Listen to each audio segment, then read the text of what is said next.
നമസ്കാരം. മലയാളി വാർത്ത ആനുകാലികത്തിലേക്ക് സ്വാഗതം. നമസ്കാരം. നമ്മൾ ഹൈക്കോടതി SITയെ പ്രശംസിച്ചതൊക്കെ കഴിഞ്ഞ ദിവസം കണ്ടതാണ്. എന്നാൽ ഇപ്പോൾ ഇങ്ങോട്ടേക്ക് വരുമ്പോൾ ഈ മുരാരി ബാബു ജാമ്യം കിട്ടി പുറത്തിറങ്ങുമ്പോൾ പ്രതിപക്ഷം പ്രധാനമായും ഉയർത്തുന്ന ഒരു ആരോപണം കുറ്റപത്രം സമർപ്പിക്കാത്തത് പ്രതികൾക്ക് രക്ഷപ്പെടാനുള്ള ഒരു പഴുതുണ്ടാക്കി കൊടുക്കുകയാണ്, ഇത് ഭരണകൂടത്തിൻ്റെ കളിയാണ് എന്നുള്ളൊരു വലിയ വിമർശനം ഇപ്പോൾ കഴിഞ്ഞ ദിവസങ്ങളിലൊക്കെ ഉയർന്നു കേൾക്കുന്നുണ്ട്. മറ്റൊരു വിഷയം തന്ത്രിയുമായി ബന്ധപ്പെട്ടതാണ്. തന്ത്രിയുടെ വിചിത്രമായ ചില മറുപടികൾ, എൻ്റെ കുറച്ച് പൈസ വെള്ളപ്പൊക്കത്തിൽ ഒഴുകിപ്പോയി എന്നൊക്കെയുള്ള ചില മറുപടികൾ. എന്നാൽ അന്വേഷിച്ച് ചെല്ലുമ്പോൾ ഒരു 2.5 കോടിയുടെ കണക്കാണ് അവിടെ വരുന്നത്. അതിലൊരു പരാതി പോലും, അത്രയും തുക നഷ്ടപ്പെട്ടിട്ട് ഒരു പരാതി പോലും എന്തുകൊണ്ട് തന്ത്രി കൊടുത്തില്ല എന്നുള്ളൊരു സംശയം ഇപ്പോൾ ഉയരുന്നുണ്ട്. അങ്ങനെ ഇപ്പോൾ ഹൈക്കോടതി പറഞ്ഞ ആ വമ്പന്മാരിലേക്ക് ഇതുവരെ പോകാൻ SITക്ക് കഴിയുന്നില്ല. സഡൻ ബ്രേക്ക് ഇട്ട് വീണ്ടും നിൽക്കുകയാണ്. വളരെ വിചിത്രമായ കാര്യങ്ങളാണ് ഈ ശബരിമല സ്വർണ്ണക്കൊള്ളയിൽ നമ്മൾ കണ്ടുകൊണ്ടിരിക്കുന്നത്.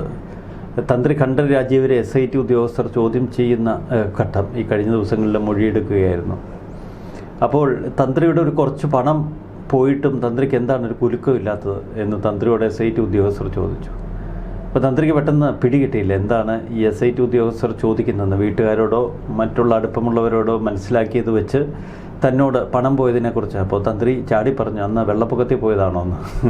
അപ്പോൾ വെള്ളപ്പൊക്കത്തിൽ പോയതല്ല, തിരുവല്ലയിലെ സ്വകാര്യ ബാങ്കിൽ ഇട്ടിരുന്നത് എന്നിവ. തിരുവല്ലയിലെ സ്വകാര്യ ബാങ്ക് ഒരു രാഷ്ട്രീയ നേതാവിൻ്റേതായിരുന്നു. അത് പൊട്ടിപ്പൊളിഞ്ഞു പോയി. അയാൾ വലിയ തട്ടിപ്പുകാരനായിരുന്നു. അതിൽ 2.5 കോടി രൂപ പോയിട്ടും തന്ത്രിക്കൊരു കുലുക്കമില്ല. അപ്പോൾ വെള്ളപ്പൊക്കത്തിൽ ഒഴുകിപ്പോയത് എത്ര കോടിയാണ് എന്നതാണ് ഇപ്പോൾ SITയുടെ സംശയം. അപ്പോൾ വെള്ളപ്പൊക്കത്തിൽ എത്ര പോയി എന്നുള്ള ചോദ്യത്തിന് കുറച്ച് രൂപയെ പോയുള്ളൂ എന്നൊക്കെ പറഞ്ഞ് തന്ത്രി ഒഴിയാൻ ശ്രമിക്കുന്നുണ്ട്. അബദ്ധത്തിലാണ് വെള്ളപ്പൊക്കത്തിൽ കോടികൾ ഒഴുകിപ്പോയ കഥയൊക്കെ പറഞ്ഞത്. പക്ഷേ ഓർക്കണം, വെള്ളപ്പൊക്കത്തിൽ ഒഴുകിപ്പോകാൻ അത്ര പണം വീട്ടിൽ സൂക്ഷിക്കുന്ന ഒരു തന്ത്രി ഇപ്പോൾ ശബരിമലയിൽ നിന്ന് എത്ര കോടി രൂപ അയാളെപ്പോലുള്ളവർ കടത്തിക്കൊണ്ട് പോയിട്ടുണ്ടാകും, അല്ലെങ്കിൽ ഉണ്ണികൃഷ്ണൻ പോറ്റിയുടെ കയ്യിൽ നിന്ന് കൈപ്പറ്റിയിട്ടുണ്ടാകും. അപ്പോൾ ഈ അനധികൃത പണം ഉണ്ണികൃഷ്ണൻ പോറ്റിയുടെ കയ്യിൽ നിന്ന് കൈപ്പറ്റിയതാണോ അതോ ശബരിമലയിൽ മറ്റെന്തെങ്കിലും തട്ടിപ്പുകൾ നടത്തി ഉണ്ടാക്കിയതാണോ?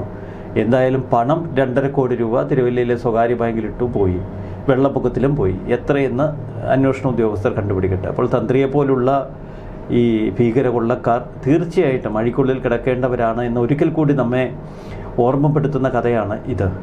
2014 അവിടെ ഒരു ദേവപ്രശ്നം നടന്നിരുന്നു.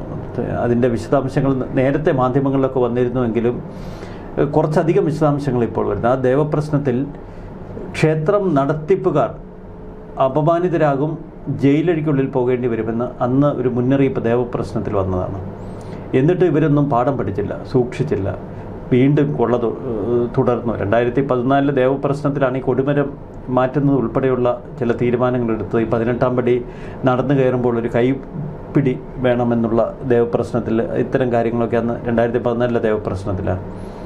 എന്നിട്ട് ഈ കൊള്ളക്കാർ അടങ്ങി ഒതുങ്ങിയിരുന്നില്ല. ദേവപ്രശ്നത്തിൽ അയ്യപ്പൻ ചൂണ്ടിക്കാട്ടിയതാണ് നിങ്ങളെ ജയിലിലാക്കുമെന്ന്, നിങ്ങളെ അപമാനിതരാകുമെന്ന്.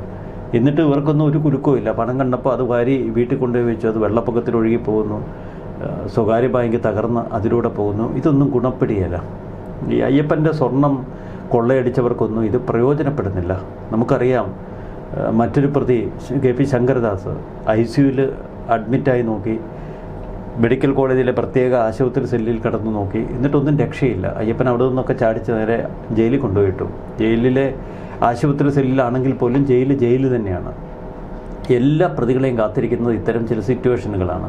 നമുക്കറിയാം പത്മകുമാറിൻ്റെ അവസ്ഥ. പത്മകുമാറിൻ്റെ സ്വത്തൊക്കെ ഇപ്പോൾ ED കണ്ടുകെട്ടാൻ പോകുന്നു.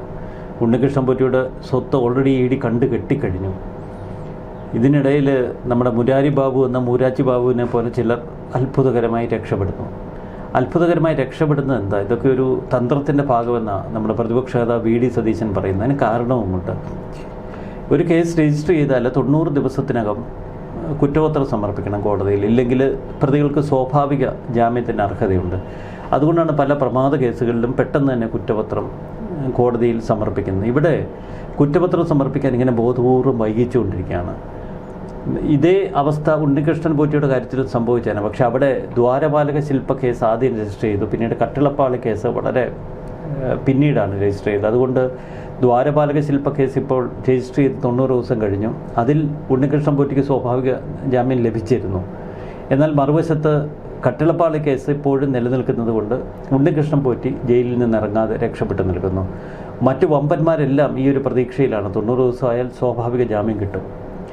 എന്തുകൊണ്ടാണ് SIT കുറ്റപത്രം സമർപ്പിക്കുന്നതിൽ നിന്ന് ഒഴിഞ്ഞു മാറുന്നത്? കാരണം SITയെ സംബന്ധിച്ച് ഈ കുറ്റപത്രത്തിൽ നിർണായകമായ ചില വിവരങ്ങൾ ഉൾപ്പെടുത്തണം. അതിലേറ്റവും പ്രധാനപ്പെട്ടത് എത്ര സ്വർണം, എത്ര കൃത്യമായ അളവിൽ സ്വർണം ശബരിമലയിൽ നിന്ന് കൊള്ളയടിക്കപ്പെട്ടു, അത് ശാസ്ത്രീയ പരിശോധനയിലൂടെ തെളിയിക്കണമെന്നാണ് SIT പറയുന്നത്. VSSC ശാസ്ത്രജ്ഞരിൽ നിന്ന് ഇപ്പോൾ മൊഴിയെടുക്കുന്നു. പക്ഷേ VSSC ശാസ്ത്രജ്ഞർ പറയുന്നത് വളരെ ശാസ്ത്രീയ പരിശോധന റിപ്പോർട്ടാണ് അവരുടെ പക്കലുള്ളത്. അതൊക്കെ ഡീകോഡ് ചെയ്തെടുത്ത് അതിൻ്റെ വിശദാംശങ്ങൾ മനസ്സിലാക്കണമെങ്കിൽ ഒരാഴ്ച കൂടി വേണമെന്നാണ്. ഒരു വശത്ത് VSSC ശാസ്ത്രജ്ഞരെ പഴിച്ച് SIT കൈകഴുകാൻ നോക്കുന്നു. മറുവശത്ത് SITയുടെ ഭാഗത്ത് നിരന്തര വീഴ്ചകൾ. കാരണം ഈ സ്വർണ്ണം എങ്ങോട്ടേക്ക് പോയി ഇതുവരെ ഒരു എത്തും പിടിയില്ല. ഇതും കുറ്റപത്രത്തിലുണ്ടാവണം, ഇല്ലെങ്കിൽ കുറ്റപത്രം പൂർണ്ണമാവില്ല.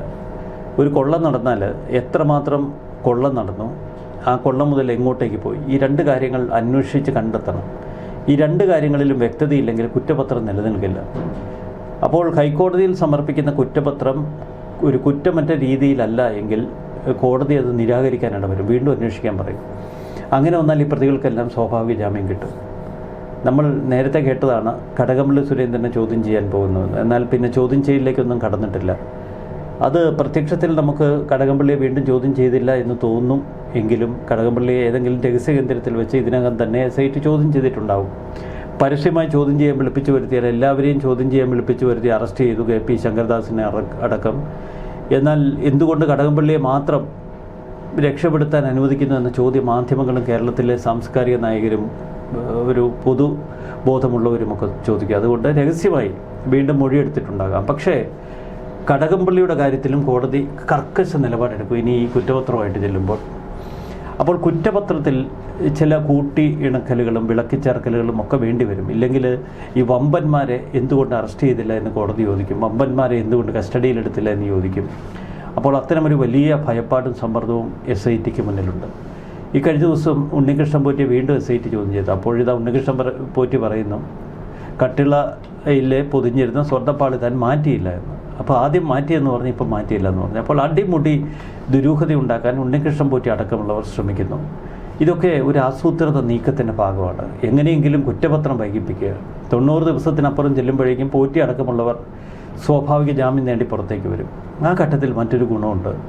അപ്പോൾ ഇത് പരമാവധി വൈകിപ്പിച്ചാൽ കടകംപള്ളിയൊക്കെ അറസ്റ്റ് ചെയ്യാനുള്ള സാഹചര്യം ഉണ്ടായാൽ അവർക്കൊരു മുൻകൂർ ജാമ്യം എടുക്കാം. കാരണം മറ്റുള്ള പ്രതികൾക്കെതിരെ കുറ്റം തെളിയിക്കാൻ അന്വേഷണ സംഘത്തിന് കഴിഞ്ഞില്ല. 90 ദിവസത്തിനുള്ളിൽ അവർ കുറ്റപത്രം സമർപ്പിച്ചില്ല. അതുകൊണ്ട് ആ പ്രതികൾക്കൊക്കെ സ്വാഭാവിക ജാമ്യം കിട്ടി. തനിക്കും ഇത്തരത്തിൽ മുൻകൂർ ജാമ്യം നൽകണമെന്ന് കോടതിക്ക് മുൻപാകെ അപേക്ഷിക്കാനും ചിലപ്പോൾ ഒരു അനുകൂല തീരുമാനമെടുപ്പിക്കാനും കഴിയും. അപ്പോൾ നമുക്ക് കൃത്യമായി ഇതിൻ്റെ രൂപരേഖ ഇപ്പോൾ മനസ്സിലായി. എന്തുകൊണ്ടാണ് ഈ കുറ്റപത്രം വൈകിപ്പിക്കുന്നത്, എന്താണ് അതിന് തടസ്സം, അതിൻ്റെ ഒരു ഭാവി ലക്ഷ്യമെന്ത്. അപ്പോൾ പല തലത്തിൽ വലിയ തട്ടിപ്പുകളാണ് ഇപ്പോൾ നടക്കുന്നത്. ഈ അന്വേഷണം ഏതെങ്കിലും തലത്തിൽ അട്ടിമറിക്കപ്പെടുമെന്ന് പ്രതിപക്ഷ നേതാവ് VD സതീശൻ പറഞ്ഞു കഴിഞ്ഞു. മുഖ്യമന്ത്രിയുടെ ഓഫീസ് നേരിട്ടിടപെട്ടാണത്രേ ഈ സമ്മർദ്ദം അവർക്ക് മേൽ ചെലുത്തുന്നത്. ഇനി നമ്മൾ വിശ്വാസികൾക്ക് ആകെ പ്രതീക്ഷയെന്ന് പറയുന്നത് കോടതിയെ മാത്രമാണ്. കോടതി തുടർച്ചയായി ഓരോ പ്രതികളും ജാമ്യാപേക്ഷയുമായി ഹൈക്കോടതിയിലെത്തുമ്പോൾ അയ്യപ്പൻ്റെ സ്വർണം കട്ടതല്ലേ എന്ന് അതിരൂക്ഷമായി ചോദിക്കുന്നുണ്ട്. നിങ്ങൾ ഈ സ്വർണം അയ്യപ്പൻ്റെ കട്ടെടുത്തിട്ട് ഇങ്ങോട്ടേക്ക് ജാമ്യത്തിന് വരുന്നോ എന്ന മട്ടിലാണ് ഹൈക്കോടതി ഇതുവരെ കേസുകൾ പരിഗണിച്ചത്. എന്നാൽ അതിനൊപ്പം ഉയരത്തിൽ ഈ പ്രത്യേക അന്വേഷണ സംഘത്തിന് സഞ്ചരിക്കാൻ കഴിഞ്ഞില്ല എങ്കിൽ കോടതിക്ക് എന്താ മാർഗം? കോടതിക്ക് സ്വാഭാവിക ജാമ്യം കൊടുക്കേണ്ടി വരും. അപ്പുറം എൻഫോഴ്സ്മെൻറ്റ് ഡയറക്ടറേറ്റ് നിൽക്കുന്നുണ്ട് എന്നത് മാത്രമാണ് നമുക്കൊരു ആവേശവും ആശ്വാസവും. മുരാരി ബാബു കൂളായിട്ട് ജാമ്യം നേടി പുറത്തു വന്നു. പക്ഷേ ആ മുരാരി ബാബു ഇന്ന് തന്നെ EDയുടെ കസ്റ്റഡിയിലേക്കല്ല EDയുടെ വലയിലേക്ക് ചെല്ലുകയാണ്. അപ്പോൾ മുരാരി ബാബുവിൻ്റെ കാര്യത്തിൽ എന്തെങ്കിലും സംശയം തോന്നി EDക്കും അറസ്റ്റ് ചെയ്യാം, EDക്ക് സ്വത്ത് കണ്ടുകെട്ടാം, EDക്ക് പൂട്ടിക്കെട്ടാം. അപ്പോൾ ഒരു വല പൊട്ടിച്ച് രക്ഷപ്പെടാൻ ഈ പ്രതികളൊക്കെ ശ്രമിച്ചാലും അടുത്ത വലയിൽ വീഴും. ഇവിടെ വലിയൊരു വലയും ആയി നമ്മുടെ ഹൈക്കോടതിയിൽ നിൽപ്പുണ്ട്. ഈ പ്രത്യേക അന്വേഷണ സംഘത്തിന് ഈ കേസ് കാര്യക്ഷമമായി തെളിയിക്കാൻ കഴിഞ്ഞില്ല എങ്കിൽ CBI ഏൽപ്പിക്കുമെന്നാണ് ഹൈക്കോടതിയുടെ നിലപാട്. അങ്ങനെ വന്നാൽ CBI എന്ന ഭീഷണി SITക്ക് മുന്നിലുണ്ട്. ഇനി കോടതിയിലേക്ക് വരാം. കോടതിയിലേക്ക് വരുമ്പോൾ നമ്മൾ മനസ്സിലാക്കേണ്ടത് കോടതി വളരെ ശക്തമായ ഭാഷയിൽ ചില മുന്നറിയിപ്പുകളൊക്കെ SITക്ക് അവസാനം വരെ നൽകുന്നുണ്ട്. പക്ഷേ SIT തള്ളി പറഞ്ഞില്ല. SIT അംഗീകരിച്ചുകൊണ്ടാണ് ഹൈക്കോടതി ഒരു നിലപാടെടുത്തത്. അതെന്തുകൊണ്ടാണ് എന്ന് മുഴുവൻ തെളിവുകളും SITയുടെ പക്കലാണ്. ഇപ്പോൾ SITക്ക് മറ്റ് പ്രതികൾ നൽകിയ മൊഴികൾ ED ആവശ്യപ്പെട്ടിട്ടുണ്ട്. EDയിലേക്ക് പയ്യാണ് ഈ കേസിൻ്റെ വിശദാംശങ്ങൾ ഒഴുകിയെത്തുന്നത്. പക്ഷേ SIT പ്രാരംഭഘട്ടത്തിൽ ഇത് പൂർണ്ണമായി വിജയിപ്പിക്കുമോ? അതാണ് നമ്മളെല്ലാവരും ഉറ്റുനോക്കുന്നത്. മറുവശത്ത് ഈ തെളിവുകൾ SITയുടെ കയ്യിൽ ഭദ്രമാണോ? അതൊക്കെ നമുക്ക് കാത്തിരുന്ന് കാണാം. എന്നാലും പ്രതികൾ സ്വാഭാവിക ജാമ്യം നേടി പുറത്തേക്ക് വന്നാൽ അത് SITക്ക് വലിയൊരു ക്ഷീണമാകും, നാണക്കേടാകും. ഇവിടെ ഇപ്പോൾ SIT മറ്റ് ചില അന്വേഷണങ്ങളിലേക്ക് കടക്കുന്നു. അതായത് വമ്പന്മാരുടെ കാര്യം കോടതി പോലും പറഞ്ഞു വെക്കുമ്പോൾ ആ വമ്പന്മാരിലേക്ക് പോകാതെ ഇപ്പോൾ SIT നടത്തുന്ന ഒരു അന്വേഷണം ശബരിമലയിലെ ദേവപ്രശ്നം നടത്തിയ ജ്യോത്സ്യന്മാരിലേക്ക് കടക്കുന്നു എന്നുള്ളതാണ്. അവിടെ കഴിഞ്ഞ ദിവസം ഇന്നിപ്പോൾ പുറത്തു വന്നൊരു വിവരമുണ്ട്. അതായത് അവിടുത്തെ കട്ടിളപ്പാളി ദേവപ്രശ്നം നടത്തിയപ്പോൾ കട്ടിളപ്പാളിയിൽ ചരിവുണ്ട് എന്ന് ദേവപ്രശ്നത്തിൽ കണ്ടു എന്നുള്ളൊരു കാര്യം പുറത്തേക്ക് വരുന്നുണ്ട്. അതുകൊണ്ടാണ് അന്ന് അത് അവിടെ നിന്ന് ഇളക്കിയെടുക്കാൻ അനുമതി കൊടുത്തത് എന്നുള്ള രീതിയിൽ വരുന്നു. അപ്പോൾ അവരെ അതിൻ്റെ മറവിൽ ഈ ജ്യോത്സ്യന്മാരെയും കൂടി ഉൾപ്പെടുത്തിക്കൊണ്ട് അതിൻ്റെ മറവിലാണോ ഇത് ഇളക്കിയെടുത്തത് എന്നുള്ള ഒരു സംശയത്തിൻ്റെ പേരിലാണ് അവരെ അന്വേഷണ പരിധിയിലേക്ക് കൊണ്ടുവരുന്നത് എന്ന് SIT പറയുന്നു. എന്നാൽ പ്രതിപക്ഷവും അതുപോലെ തന്നെ ഇപ്പോൾ പല കോണിൽ നിന്ന് ഉയർന്നു വരുന്നത് ഇത് ഈ വമ്പന്മാരെ മാറ്റി നിർത്തി അവരെ സംരക്ഷിച്ചുകൊണ്ട് ശബരിമലയിലെ മറ്റുള്ള മേഖലകളിലേക്ക് കടന്ന് അവരെയൊക്കെ ഉൾപ്പെടുത്തി അന്വേഷണം എന്തൊക്കെയോ ഞങ്ങൾ നടത്തുന്നു എന്ന് കാണിക്കാനുള്ള ഒരു നീക്കമാണ് എന്ന് പറയുന്നു. ശരിയാണ്. കാരണം അയ്യപ്പൻ്റെ അനുമതി കൊണ്ട് എല്ലാത്തിനും എന്നാണല്ലോ ഈ തന്ത്രി പറയുന്നത്. ഇപ്പോൾ അയ്യപ്പനോട് ആർക്ക് പോയി ചോദിച്ച് കാര്യങ്ങൾ മനസ്സിലാക്കാൻ പറ്റും? അപ്പോൾ അയ്യപ്പൻ്റെ അനുമതി ഉണ്ടായിരുന്നു എന്നറിയാൻ ദേവപ്രശ്നം നടത്തിയ അന്നത്തെ ജ്യോത്സ്യന്മാരുടെ മൊഴിയെടുക്കണം. 2014 ദേവപ്രശ്നത്തിൽ 3 പ്രഗത്ഭ ജ്യോത്സ്യന്മാരായിരുന്നു പങ്കെടുത്തത്. ആ 3 പേരിൽ നിന്ന് വിശദമായ മൊഴിയെടുപ്പിനാണ് ഇപ്പോൾ ശ്രമിക്കുന്നത്. അപ്പോൾ അന്ന് ദേവപ്രശ്നത്തിൽ ഉയർന്നു വന്ന കാര്യങ്ങളാണ് ഞാൻ നേരത്തെ പറഞ്ഞു. ഒന്ന് ഈ ക്ഷേത്ര സംരക്ഷകർ ജയിലിൽ പോകും എന്ന് പറഞ്ഞ് അതിലേക്ക് തന്നെയാണ് എത്തുന്നത്. അപ്പോൾ ഇവിടെ എന്തുകൊണ്ട് കട്ടിളപ്പാളി ഇളക്കി, എന്തുകൊണ്ട് കുടിമരം ഇറക്കി വെച്ചു? ഇതിൽ കൃത്യമായ ദേവപ്രശ്നം നടത്തി അന്ന് ദേവപ്രശ്നത്തിൽ ഈ കാര്യങ്ങൾ തെളിഞ്ഞുവെന്നാണ് തന്ത്രി കൊടുത്തിരിക്കുന്ന മൊഴി. ഈ തന്ത്രി അതിനപ്പുറം എന്തെങ്കിലും മാനിപ്പുലേഷൻസ് നടത്തിയോ അറിയണമെങ്കിൽ ദേവപ്രശ്നത്തിൽ എന്തായിരുന്നു കണ്ടെത്തിയത് എന്ന് കാണണം. ദേവപ്രശ്നത്തിൽ ഇനി ഈ കട്ടിളപ്പാളി അഴിച്ച് പുറത്തേക്ക് കൊണ്ടുപോകാൻ അയ്യപ്പൻ അനുമതി കൊടുത്തിരുന്നു, ഇക്കാര്യങ്ങളൊക്കെ അറിയണം. പക്ഷെ നിർഭാഗ്യമെന്ന് പറയട്ടെ, അവരുടെ ആ വഴിയിലുള്ള അന്വേഷണമോ ആ വഴിയിലുള്ള നീക്കങ്ങളോ ഒന്നും വിജയിക്കുന്നില്ല. കാരണം ജ്യോത്സ്യന്മാർ പറയുന്നത് തങ്ങൾ കട്ടിളപ്പാളി അഴിക്കണം എന്ന ദേവപ്രശ്നത്തിൽ അയ്യപ്പൻ്റെ ഇംഗിതം പറയുക മാത്രമാണ് ചെയ്തത്. അത് പുറത്തേക്ക് കൊണ്ടുപോകാനുള്ള അനുമതിയൊന്നും കൊടുത്തിട്ടില്ല. അതൊക്കെ തന്ത്രി സ്വന്തം നിലയിലാണ്. അപ്പോൾ ഇവർ ജ്യോത്സ്യന്മാരുടെ തലയിൽ വെച്ച് ദേവപ്രശ്നത്തിൻ്റെ പേര് പറഞ്ഞ് ഒന്ന് രക്ഷപ്പെടാനുള്ള ശ്രമങ്ങൾ നടത്തുന്നതാണ്. ഇതൊക്കെ ആത്യന്തികമായി വമ്പന്മാരെ സഹായിക്കും. നമുക്കറിയാം, ഒരു മന്ത്രി പുറത്തുണ്ട്, 1 അല്ല 2 മന്ത്രിമാർ പുറത്ത് നിൽക്കുന്നു. മറ്റ് ചില വമ്പന്മാരിലേക്ക് അന്വേഷണം എത്തിയിട്ട് പെട്ടെന്ന് പിൻവാങ്ങിക്കളഞ്ഞു. അപ്പോൾ അവരെയൊക്കെ ആത്യന്തികമായി രക്ഷപ്പെടുത്തും. ഇതെല്ലാം ഓരോ കളികളുടെ ഭാഗമാണ്. ഇവിടെ ഇപ്പോൾ ഈ ശബരിമലയിൽ ഇത്രത്തോളം വലിയൊരു കൊള്ള നടന്നിട്ടും ഈ പറയുന്ന മുഖ്യമന്ത്രി ഇതുവരെ ഇതിൽ കൂടുതലൊന്നും പ്രതികരിക്കാൻ തയ്യാറാകുന്നില്ല. ഇന്നിപ്പോൾ പാർട്ടി സെക്രട്ടറി MV ഗോവിന്ദനാണ് രംഗത്തേക്ക് വന്നൊരു വാർത്താ സമ്മേളനം നടത്തിയിട്ടുണ്ട്. അതിലൊന്ന് പറഞ്ഞു പോയിട്ടുണ്ട് ശബരിമല. പറഞ്ഞു വെച്ചിരിക്കുന്നത് ശബരിമലയിൽ ഞങ്ങൾക്ക് പേടിക്കാൻ എന്താണ്, കുറ്റക്കാർക്കെതിരെ നടപടിയെടുക്കും. ഇവിടെ SITയുടെ നേതൃത്വത്തിലാണ് ഒരു അന്വേഷണം നടക്കുന്നത്. അതായത് ഈ SITയുടെ അന്വേഷണത്തിൻ്റെ ക്രെഡിറ്റ് അങ്ങ് സർക്കാർ ഏറ്റെടുക്കാനുള്ള ഒരു നീക്കത്തിലേക്ക് കൂടി കടക്കുകയാണ്. ഹൈക്കോടതിയാണ് ഇതുവരെ കൊണ്ടെത്തിച്ചത് എന്നുള്ളത് കേരളത്തിലെ എല്ലാവർക്കും അറിയാവുന്ന കാര്യമാണെങ്കിൽ തന്നെയും മുൻപ് മുഖ്യമന്ത്രിയും ഇതേ SITയെ പ്രശംസിച്ചുകൊണ്ട് സംസാരിക്കുന്നത് നമ്മൾ കണ്ടതാണ്. അപ്പോൾ ഈ SIT നടത്തുന്ന അന്വേഷണം അത് സർക്കാരിൻ്റെ ഒരു ക്രെഡിറ്റ് ആക്കി മാറ്റാനുള്ള ഒരു നീക്കം. KK ശൈലജ കഴിഞ്ഞ ദിവസം പറഞ്ഞിട്ടുണ്ട്, ശബരിമലയിൽ പോറ്റിയെ കയറ്റിയത് പാർട്ടി CPM ആണോ? അല്ല. പക്ഷേ ശബരിമല കൊള്ളയിൽ ഉൾപ്പെട്ടവരെ ജയിലിനകത്തേക്ക് കൊണ്ടുപോയത് ഈ സർക്കാരാണ് എന്ന് പറഞ്ഞു വെച്ചു. ശരിയാണ്. CPMന് പേടിക്കാനൊന്നുമില്ല. ഇതുവരെയുള്ള അന്വേഷണത്തിൽ അവർക്ക് പേടിക്കാനൊന്നുമില്ല. കാരണം ശബരിമലയിൽ നിന്ന് നമ്മൾ ആദ്യം കേട്ടത് ഏകദേശം 4.25 കിലോ സ്വർണം കട്ടുകൊണ്ടുപോയെന്ന. അതിൻ്റെ അത് 420 ഗ്രാം ആ ഗോവർദ്ധൻ്റെ കടയിൽ നിന്ന് പിടിച്ചിട്ടുണ്ട്. അപ്പോൾ ഏകദേശം 4 കിലോ സ്വർണം ഭദ്രമായിരിപ്പുണ്ട്. അപ്പോൾ പേടിക്കാനൊന്നുമില്ല.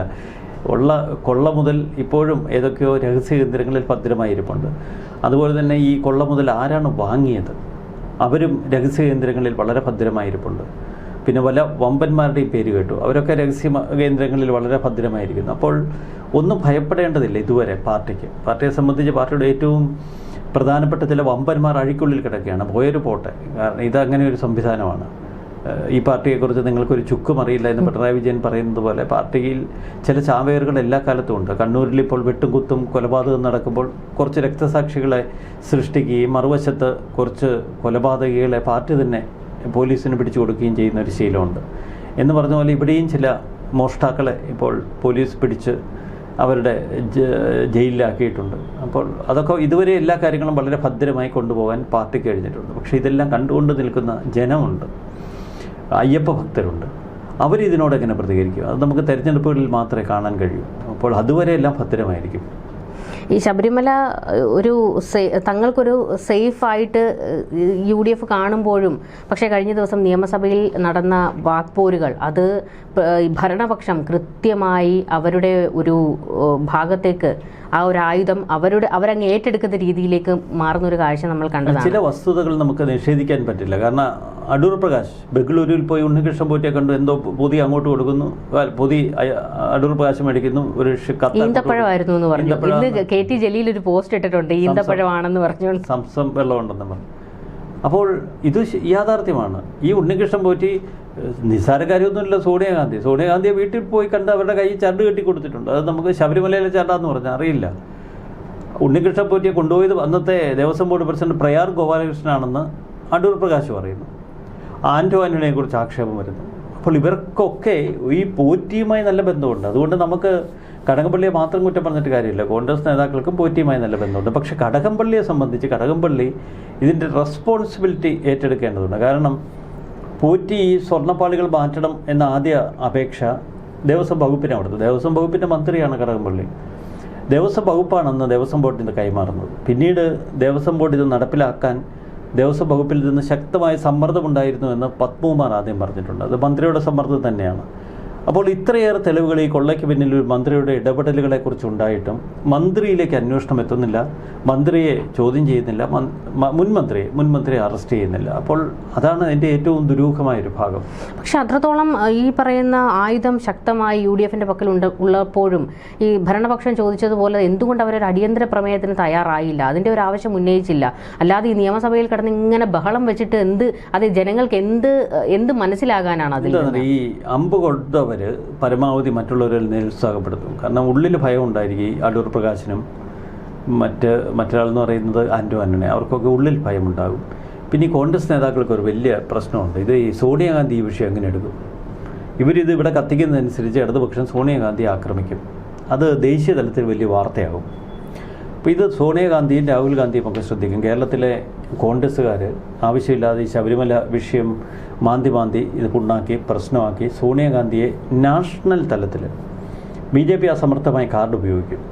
ദേശീയ മാധ്യമങ്ങളിലൊക്കെ ഇപ്പോൾ സോണിയാഗാന്ധിയുടെ വലിയ വാർത്തകളാണ് വരുന്നത്. കേരളത്തിലൊരു വലിയ തട്ടിപ്പുകാരൻ സോണിയാഗാന്ധിയെ ഡൽഹിയിലെത്തി കണ്ടു എന്ന്. അപ്പോൾ ഈ സോണിയാഗാന്ധിയുടെ വീട്ടുകാർക്ക് ഇത് വലിയ ആഘാതമായിരിക്കും. ഈ വയസ്സാം കാലത്ത് സോണിയാഗാന്ധി എന്തിനാ പിടിച്ച് ഇത്തരം വിവാദങ്ങളിലിടുന്നത്? അപ്പോൾ കോൺഗ്രസ് നേതാക്കളെയൊക്കെ വിളിച്ച് ചിലപ്പോൾ ഒന്ന് വാൺ ചെയ്തിട്ടുണ്ടാകും. നിങ്ങൾ ആവശ്യമില്ലാതെ ഈ സ്വർണ്ണക്കൊള്ള ഇങ്ങനെ വെറുതെ ഹൈപ്പിൽ കൊണ്ടുവരണ്ട, അത് എനിക്കിട്ട് പണി കിട്ടുന്ന പരിപാടിയാണ് എന്ന് ഡൽഹിയിലെ ഹൈക്കമാൻഡ്, ഇതെല്ലാം ഒന്നാണല്ലോ, ഹൈക്കമാൻഡ് സോണിയാഗാന്ധി എല്ലാം ഒന്നാണല്ലോ. അപ്പോൾ സോണിയാഗാന്ധിക്കെതിരെയുള്ള ഈ ഒരു പ്രഷർ ഈ കേസിനെ കോൺഗ്രസിൻ്റെ പ്രതികരണങ്ങളിൽ ബാധിക്കുമെന്ന് ഉറപ്പാണ്. ഇനിയിപ്പോൾ ഈ പറയുന്ന ബാക്കിയുള്ളവരുടെ കാര്യത്തിൽ എന്താണ്, അകത്ത് കിടക്കുന്നവരുടെ കാര്യത്തിൽ ഇനി അടുത്ത് ഇറങ്ങാൻ പോകുന്നത്? കുറ്റപത്രം സമർപ്പിക്കാൻ വൈകിക്കഴിഞ്ഞാൽ പത്മകുമാറാണ് വെളിയിലേക്ക് ഇറങ്ങാൻ പോകുന്നത്. അത് കഴിഞ്ഞിട്ട് പോറ്റിയുണ്ട്. അപ്പോൾ ഇവരുടെയൊക്കെ ഒരു നീണ്ട നിര കിടക്കുകയാണ്. പക്ഷേ ഇവരെയൊക്കെ എത്ര കണ്ട് ഇഡിക്കിനി ഈ കേസിൽ ഉൾപ്പെടുത്താൻ? ഫെബ്രുവരി 10 മുൻപ് കുറ്റപത്രം സമർപ്പിക്കണം. ഫെബ്രുവരി 10 എന്ന് പറഞ്ഞാൽ ഇനി 15 ദിവസമേ ഉള്ളൂ. ഇന്നിപ്പോൾ 26, 25 15 ദിവസം. അത് എളുപ്പമല്ല. കാരണം BSSയുടെ റിപ്പോർട്ട് കിട്ടണ ഒരാഴ്ച വേണം. അത് കഴിഞ്ഞ BSSയുടെ റിപ്പോർട്ടിൻ്റെ അടിസ്ഥാനത്തിൽ എത്ര സ്വർണം പോയി എന്ന് കണ്ടുപിടിക്കും. ഇതെവിടെ പോയിന്ന് എത്തുംപിടിയില്ലായിരിക്കുന്നു. വമ്പന്മാരൊക്കെ പുറത്ത്. ഈ 15 ദിവസം കൊണ്ട് ഇത്രയും കാലം നോക്കി വിജയിക്കാത്തൊരു സാധനം വിജയിപ്പിക്കാൻ SITക്ക് കഴിയുമോ? അതാണ് ഇപ്പോൾ നേരിടുന്ന ഏറ്റവും വലിയ വെല്ലുവിളി.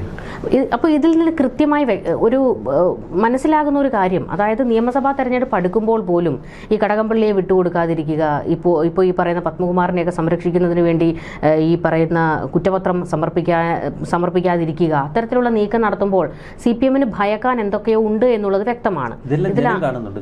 ഈ നിയമസഭാ തെരഞ്ഞെടുപ്പ് അടുക്കുമ്പോൾ പോലും ഇവർ ഇത്തരത്തിലുള്ള നീക്കങ്ങൾ അത് ഒന്ന് അവസാനിപ്പിക്കാൻ തയ്യാറാകുന്നില്ല. അല്ല, ആത്യന്തികമായി കൂടുതൽ അപകടം ചെയ്യും ഇതൊക്കെ. മറിച്ച് ഇത് കോടതിയിൽ അങ്ങ് ദുർബലമായി പോയാൽ തൽക്കാലത്തേക്ക് ഇതൊക്കെ അങ്ങ് മാറിപ്പോയി. ഇനി CBI വന്നാൽ പോലും ഇലക്ഷനൊക്കെ കഴിഞ്ഞ് നടക്കുള്ളൂ. കാരണം അല്ലെങ്കിൽ CBI ഇവിടെ വന്നത് ഇലക്ഷൻ്റെ തന്ത്രത്തിൻ്റെ ഭാഗമാണ് എന്നൊക്കെ പറഞ്ഞു വേണമെങ്കിൽ തടിയൂരാം.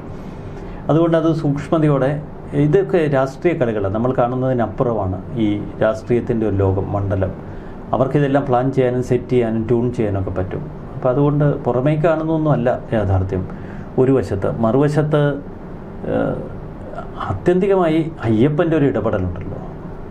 എന്ത് പറഞ്ഞാലും, അബദ്ധത്തിൽ വിളിച്ചു പറഞ്ഞാലും, വെള്ളപ്പൊക്കത്തിൽ തന്ത്രിയുടെ പണം പോയി, ബാങ്ക് പൊട്ടി തന്ത്രിയുടെ 2.5 കോടി പോയി.